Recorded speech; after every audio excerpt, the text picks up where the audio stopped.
You have nothing to prove to another person. A lot of the time when we try and prove ourselves to someone, it's actually this overexertion of our energy. It's like we're giving too much to a situation for no real reason, and it's actually throwing our nervous system into a state of unregulation. It's actually throwing us out of whack because we're wanting some kind of approval or validation.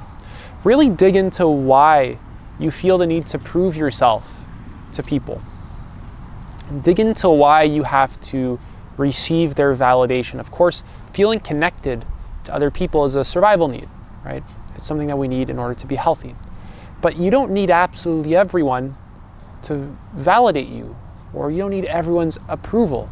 And you don't always need people's approval or validation, right? Oftentimes this leads to people pleasing, or just being disconnected from yourself, being inauthentic. So really, very honestly ask, why can't I be fully grounded within myself?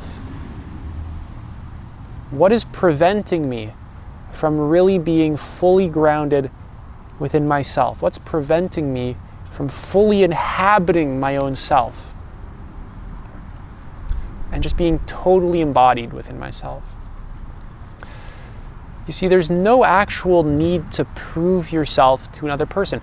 All that's going to happen is, at best, you get some temporary validation, but then this cycle of being unregulated within your own body, within your own nervous system, this is going to further itself. And you're going to have to ask yourself the question of, what do I value more here? These states of well-being and regulation, or this person's approval? And of course, if you have any real wisdom whatsoever, it's going to be the former, not the latter. Right, so a lot of this stuff is very subconscious. It's often hard to see unless you really know how to look for it. Right, so I want to give you a little bit of information on how do you actually detect when you're just proving yourself to people. Right, so overworking, comparing yourself to others, defensiveness when it's not necessary, avoiding failure, seeking perfection, just of course validation-seeking behaviors. Like I said, notice that you're looking for like laughs, you're looking for smiles, you're looking for some kind of body language in relation to what's going on in the moment, so that you can get some kind of approval. Right? You're looking for subtle signs of approval.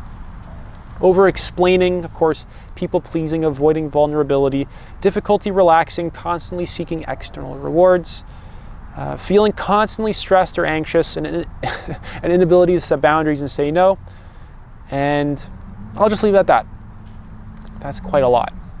So this really ties into just wanting the approval of others.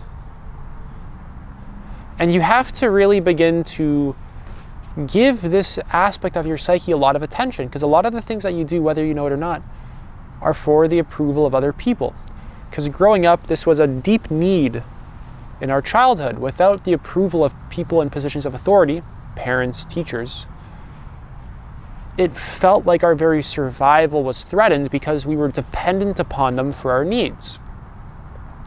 So when you have a bunch of wounds in relation to that particular area of your life, it's still going to be manifesting as an adult. It's going to be manifesting in ways that you don't even recognize.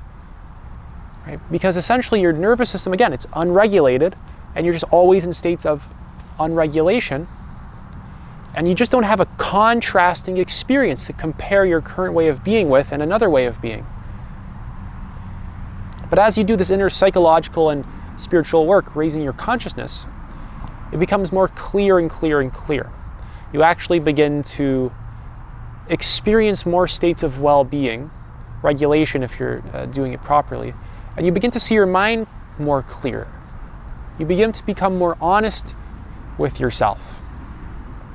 Right? If you're doing this kind of work very sincerely, you'll recognize that a big part of your development as a human being is really just being extremely honest and actually caring about truth, since there's no real development that's going to occur without truth.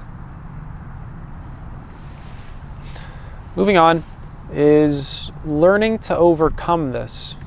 So how do you actually begin to overcome this habit of proving yourself to others, or just trying to get validation, approval?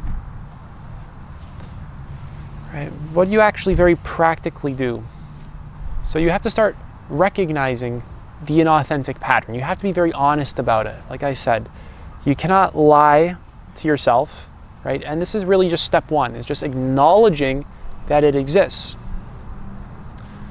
right? Another core thing that you have to do is you have to be conscious of yourself, typically through meditation. Establish a formal meditation practice, right?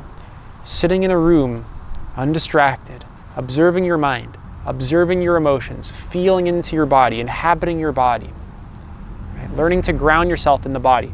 And then you have to develop this muscle and then bring it into your life. So meditation isn't something that just occurs on the cushion, but it transfers into your everyday life. This mindfulness muscle comes into your relationships, your career, etc. Right? And then you can notice that your impulse to get approval or validation is like this just reaction to what's happening. And instead of staying stuck in these unconscious reactions over and over and over again, right? Because the subconscious mind repeats things in a mechanical way, in a robotic way over and over and over again. Instead of just remaining stuck in it, you can become aware of it faster and break free of it. So rather than remaining stuck in some kind of reaction for quite literally like years, right? You can recognize it fast and begin to break out of it. Because once you begin to repeat the pattern, it starts to get stuck in you. It becomes a part of your identity, and then it's actually a little bit harder to break out of it. And then breaking out of it requires that you let go of these parts of yourself, which can be very challenging. Parts of our psyche literally interpret it as death. We have to let go of parts of ourselves in order to grow and evolve. So without being aware, without having a practice that establishes mindfulness, you're going to be running on autopilot. You're not going to see this happening, and your ability to be honest about it is going to be really hard because you're always emotionally reacting. So this aspect of awareness and honesty, they go together, right? It's like we're just inquiring into what our experience is. We're looking into it in a very curious way of just like, what is really going on inside of me? What's really going on inside of my psyche? What's really going on emotionally? What's going on in my nervous system? What's going on in my body? Is my body even relaxed, or is it just always tense? Right. Moving on is just being aware and challenging the thoughts that you have in relation to these experiences. So you'll notice that underneath a lot of these behaviors, there's certain beliefs that you have that are also driving a lot of your behavior. So you have to inquire into them. Right? Like I said, why do you actually always seek approval? In a very honest way. Like, why are you like unable to feel secure within yourself without the approval of another person? Why can't you just firmly establish yourself within your own being in a healthy way? This doesn't mean closing down to everything, right? This just means not being so thrown off by everything, thrown off balance by everything. Right? So it's like you're just inquiring by asking powerful questions into your own psyche so that you can gain clarity. Again, what we're really doing here is honesty, awareness. Awareness is just this mindful attention towards our experience, just observing without judgment, just noticing experience, raising our awareness of experience. And then inquiry is just asking questions so that our experience and certain aspects of it can be highlighted, and then we can relate to them in new ways. So another really good point is to start practicing self-compassion, right? Actually, instead of just like hating these parts of yourself that want approval and like thinking that they're bad, generate the feeling of love for them. Slowly open up to them rather than closing down from them, because the truth is that a lot of these parts of you are related to childhood wounds, and they're like stuck childlike aspects of yourself. They're inner child wounds. So you're not dealing with an adult here in relation to these parts. It's like you're dealing with like a child inside of you. So instead of hating it or trying to throw it away, it's like you learn to give it comfort, attention, awareness, right? Safety, security, care, love. And this begins to heal the child within you. You become like your own parent in a sense for your own inner child wounds. Another core point is to literally just value your health, valuing your physical, mental, emotional, and spiritual health. Right? Not going to go into too much detail about that here. It's a bit too much. And the final one is do more of what excites you. Do more of what is aligned with you. Do more of the things that make you feel calm, peaceful, healthy, vital, curious, creative. Act out of intrinsic motivation.